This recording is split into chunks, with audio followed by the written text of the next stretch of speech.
Empire.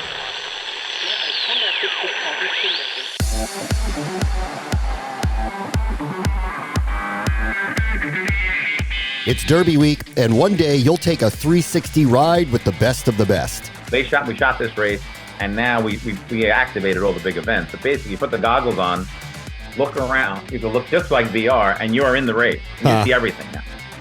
In back of you, in front of you, the mountains. I mean, it's insane if you haven't seen it yet. That's Pete Rotondo, Senior Vice President of Racing and Wagering at First, where technology and experience are merging in horse racing. This is the Future Sport Podcast. I'm Bram Weinstein.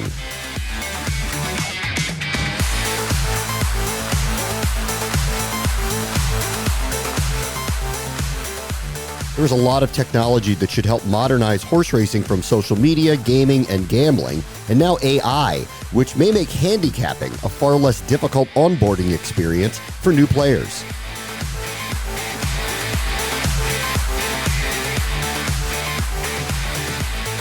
Our guest this week is Pete Rotondo. He is the Senior Vice President of Racing and Wagering at First, which is owned by the Stronach Group that owns a number of high-profile tracks in and around the United States, and hosts one of the marquee events in horse racing, the Preakness, up at Pimlico in Baltimore. So let's talk racing and technology as Triple Crown season is here. Hey, Pete, how are you? I'm great. How you doing, Bram? I'm doing good. All right, let me just put you on the spot here early, because we're taping this before the Kentucky Derby, and you're either going to sound smart or not. Who do you like in the Kentucky Derby? Well, last year I bet the Japanese horse, Crown Pride. I thought I was really sharp. I looked at him in the morning, started working out, and then they broke out of the gate, and he went out there in 22:45 for the half, and I knew I was in trouble, and he faded. Now this year they're bringing another horse there, Dermota Sataki, I think is the name. How to say it? Not exactly try to say it. He won the UAE Derby a couple weeks ago, basically wire to wire in Dubai. There's not a lot of speed in the race. There's not a lot of early pace. Unlike most derbies, have a decent amount of pace. This one doesn't seem to have it. So the Japanese horses all over the world have been winning everything, right? They won the Saudi Cup. They won the Dubai World Cup. Last year, they won a bunch of big races at the Breeders' Cup 2 years ago. Finally, they won 2 championships. I think eventually they're going to take over for real. And this one might be it. Okay. So you're not of the fool me once variety. You've decided I am doubling down and staying with my thoughts. Okay, good. Well, yeah. Again, without looking at the past performances, and the draw and all that, I'm looking at, again, pace makes the race, and I think he's going to be on the lead, and they're going to have trouble. Those horses don't seem to stop. Okay. All right, let's get into some technology and the future and the Preakness, which is the big event that your company is involved with, which, of course, 2 weeks after the Kentucky Derby at Pimlico. I'm excited to talk to you because I'm from Maryland. I've gone to the Preakness my entire life. I think I told you before we started taping, I've been to 20 to 25 of them. It's one of the marquee events in my home state. And of course, I'm a big fan of horse racing. Tell me a little bit about what is new broadly at the Preakness. Well, at the time of this taping today, and again, there's a new wager we're starting today. It's called the Preakness Future Bet. So basically, you could bet from now until Derby Day. That's Saturday of Kentucky Derby Day at 6 p.m. It will end. You can bet on the Preakness. You can make a future bet. So just like you would on futures in sports or, on the Super Bowl, there's going to be on your ADW, express bet, first bet, and the others will also offer it. There's a field of 28 horses, and you can make a bet and get odds now on the Preakness. So you can imagine it's a future, and if the horse doesn't run, you lose your money, right? But the odds will give you, the odds will be, you'll get paid. In other words, they'll be pretty good odds. So that opens today on the Friday, but we'll close Derby Day at 6 p.m. So that's brand new. We've never done it before. The Derby has done it through the years, but we're just trying to get some buzz going Derby week for Preakness. Sort of instead of waking up on Sunday morning after the Derby and now it's a full scramble, just want to stretch it out a bit. Yep. Okay. Tell me a little bit about just some of the new technology at first. How are you guys interacting with customers and bettors?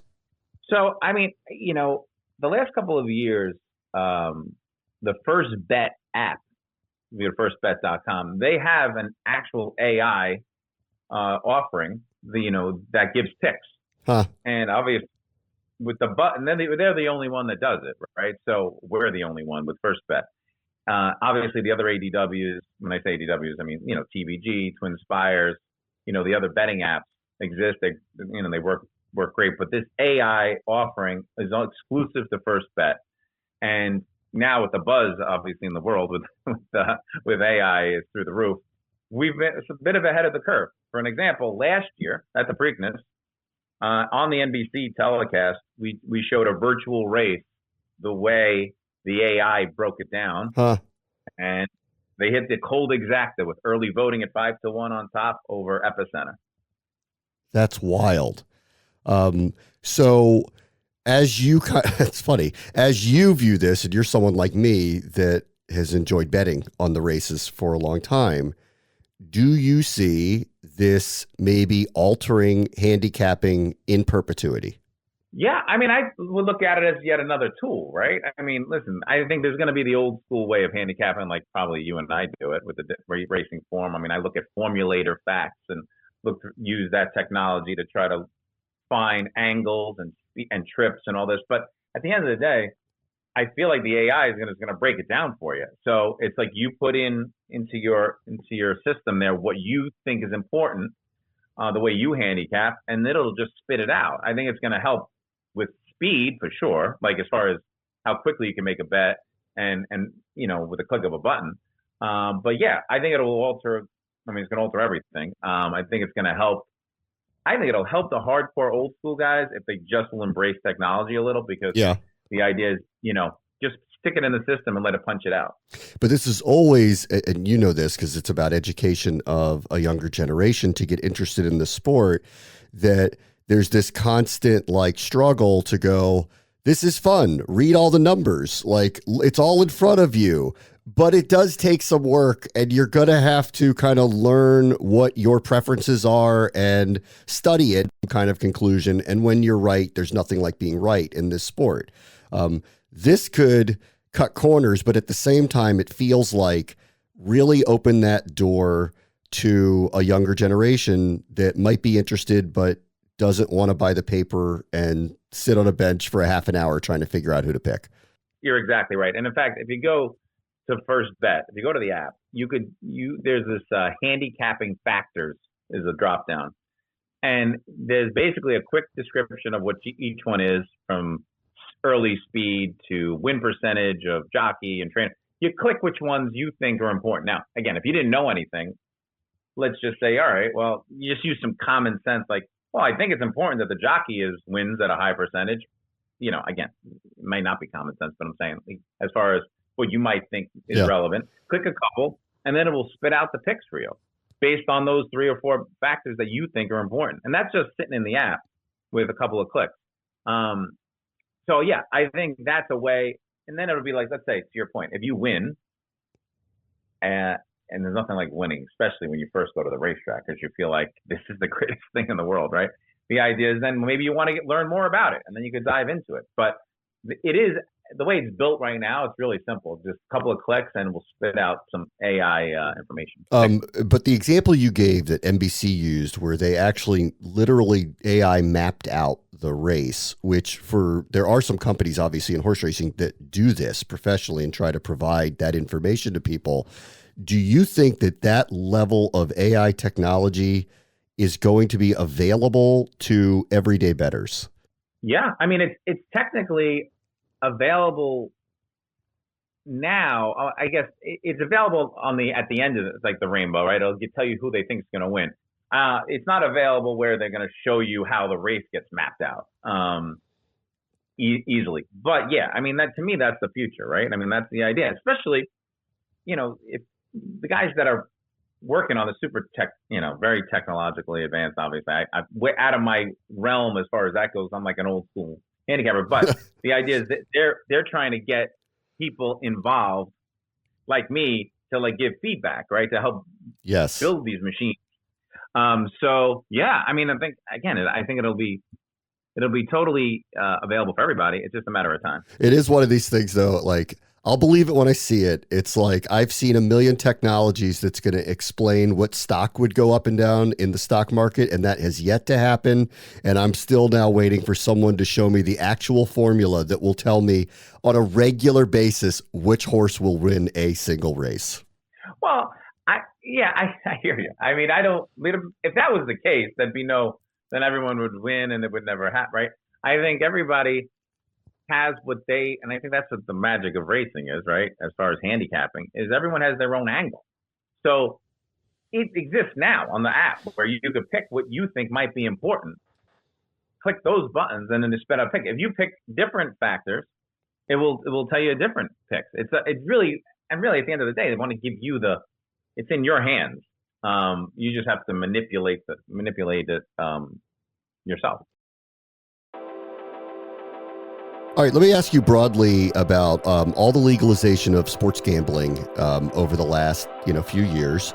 I think has offered an opportunity to reach out to a younger generation as well that are more inclined to bet on traditional sports, whether it's the games themselves or parlays or fantasy options. How have you guys seen that integration of a younger generation and try to bring them over to horse racing? Well, we have a relationship with PointsBet that's been out there where we're going to help them on their on their app as far as get horse racing into PointsBet. Obviously, we're close partners with TVG, FanDuel, right? FanDuel TV, which was TVG. They show all of our content, all of our races, and I feel like they have horse racing. That's what they were built on, right? As far as as being at their core, and now with FanDuel, of course, involved, sports. I think the shared wallet is the key, right? At the end of the day, yeah.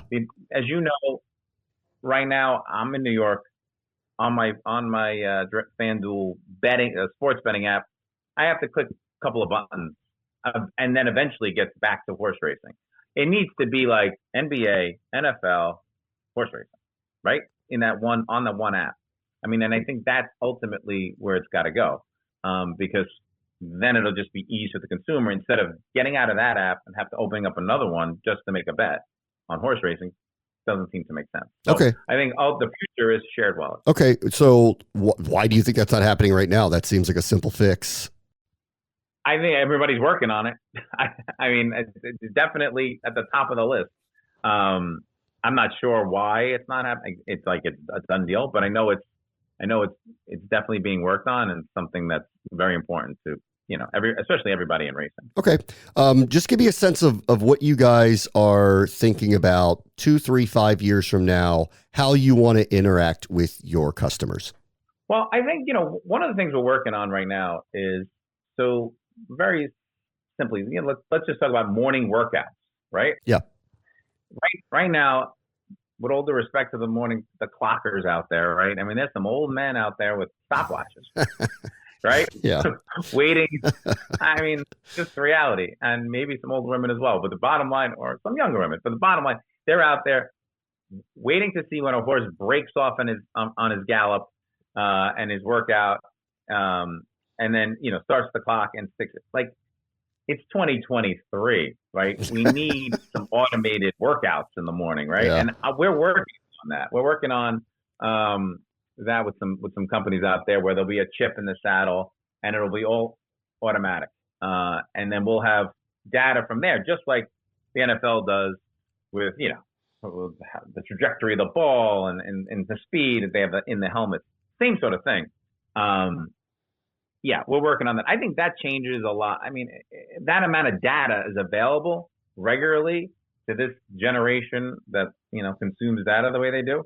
I think that's a game changer, right? Right now, how do you look at workouts? You see in the form, you see a bullet work. That's right. That was fast. I mean, it's true. That's going to change everything. And not only from the betting point of view, it's from safety. They have this, they're working on it now. I saw it the other day, where basically you could see the strides of the horses, and now you can identify based on these chips where there might be a little injury about to be, brewing or whatever. You stop that horse, you get an X-ray, and they've been finding out little issues that could turn into bigger ones. So our guys are all over it. I mean, as you might know, we're number one when it comes to safety, and went through hell at Santa Anita a couple of years ago, and now everything is as safe as it can be, and the protocols in place are top notch. So bottom line is technology in the mornings, I think, is the next step as well. Is to just from workouts to safety to get the best info out there. On that front, the horsemen, I would assume, have to be okay with all of this data being implemented and then disseminated. Are they on board with all of that as you kind of think through the future? Yeah, I think the horsemen are on board. I think it's going to make their jobs a bit easier in a sense, right? Because they're going to have real data. Again, through the years, it's like you're relying on this, human, so to speak, right? I mean, like to give you this information that and again, I'm friends with some of these guys, and it's just and it's coming down the road. But the reality is, it's just like, what if you had a bad night the night before? You're out there clocking away. You could be off by a couple of seconds. A fifth, in racing, a fifth of a second is a length. I mean, that's the whole game. That's right. It's built off that. So we need that, and we're working on it. Yeah. Okay. So, all right. So technology in terms of chips and wearables, for lack of a better term, it's interesting that you bring up the potential to catch an injury earlier this way as well. This is the one sport when I talk to friends that want to be introduced to it, I go, look, there's no injury report. So the hardest part about projecting this is you don't know the exact condition. This is even in the NHL that's vague about it when they say upper body, lower body.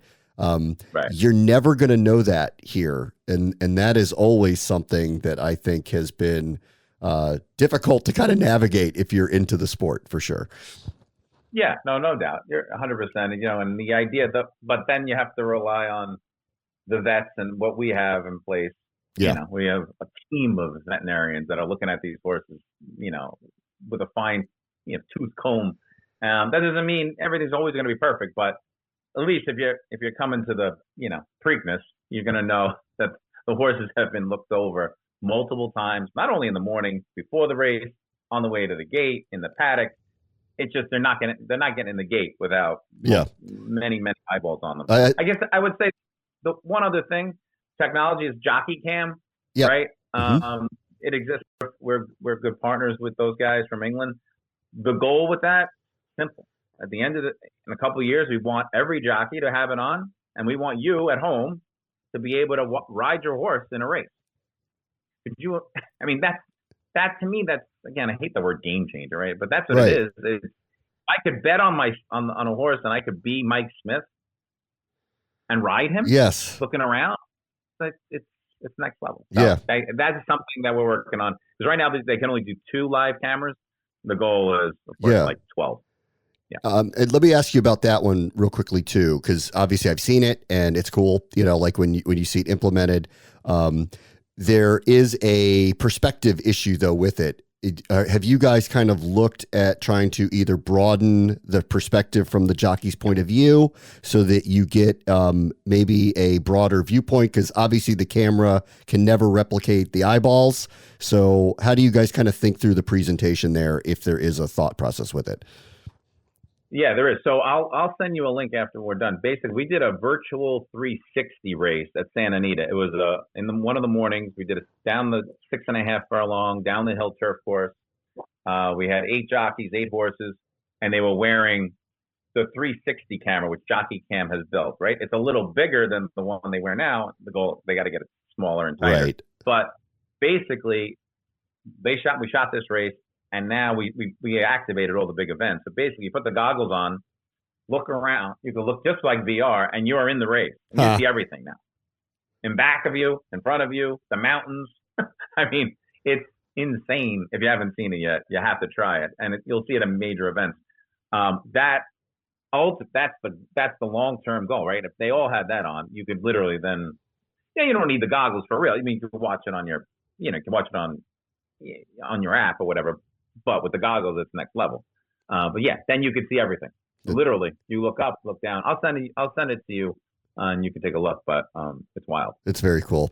All right, last thing, and I always like to afford the opportunity to do this because I think the Triple Crown races are the best sporting events of the calendar year. And if you haven't been to them, they should be on your bucket list.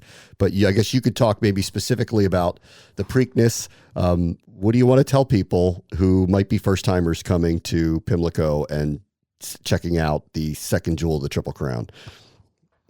Well, tickets are still available, Preakness.com. Basically, the infield is a party, right? And I've lived through the original Preakness infield, and I'm sure you have too. Yeah, we're both survivors of that. Yeah, we're both survivors of that one. I actually had my first bachelor party there. Oh, God. But you're lucky you all came out of there alive after that. Marty Jones year. Somehow we made it. But it's now different, right? It's so cool. Like, it's really well done. The talent level, as far as musical talent, is next level, right? So this year we got Bruno Mars is performing. Now in the past, Bruno was actually at Preakness before he blew up, like 11 years ago. No one knew who he was yet, but now he's who he is. The difference this year is he's going to go on immediately following the last race. So it's like a post-race concert type of thing for the crowd. Throughout the day, there's going to be these DJs, Sophie Tucker, you might know, and there's some other names out there. It'll still be a huge party in the infield. They have all these local food venues set up, and then we're going to set up like what we call the first race book. It'll feel like you're in Vegas. There'll be all the screens, and there'll be all the apps. The First Bet app will be active, and there'll be people to help you bet. Because as you know, there's always been a kind of a disconnect in kind of it. If you're in the infield versus the races, we're trying to bring it closer together this year. So, I think that's going to be different. I think it's going to be better for everybody. And that entertainment will be fantastic.